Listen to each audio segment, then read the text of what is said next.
היו לילות, אני אותם זוכרת, ישבנו כאן רק כמה משפחות, בלי חשמל, בלי טלפון ומים, נולד על גב ההר מושב קוט.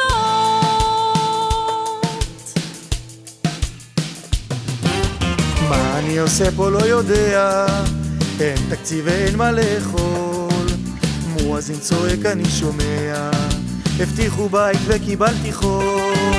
פה את העתיד שלך תבטיח, את החזון של גנדי כאן נגשים, יום אחד נהיה מושב מצליח, יאללה תמיינו את הכישורים. מה יהיה מחר?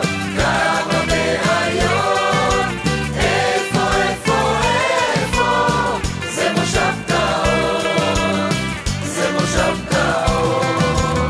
רק מכונת כניסה אחת, סוסית המסיע חצי מושב, הכל חצץ ואבנים, אלי רבה עובר ושב.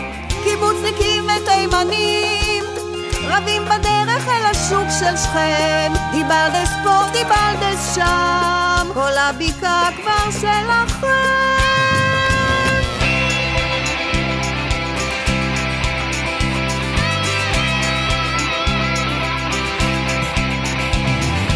אם נוסעים על ריינג'רים במקום פשוט ללכת, וההמתנה למרפאה שוב מתמשכת, אם החקלאי לוגם לו בירה על הבוקר, והילדים טפו עולים לנו בייקר, סימן שזה פקעות, אתה יכול לראות ניסים ונפלאות כאן במושב טעות.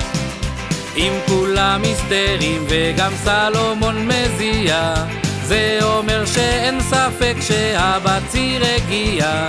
אם לכל מקום שלא תלך תרגיש שחם בו, וכולם חולמים רק על תמרים בגודל ג'מבו. סימן שזה פקעות, אתה יכול לראות ניסים ונפלאות כאן במושב טהור.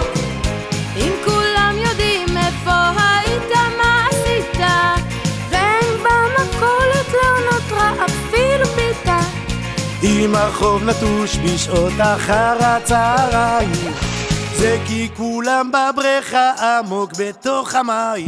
סימן שזה פקעות, אתה יכול לראות ניסים ונפלאות כאן במושב טהור.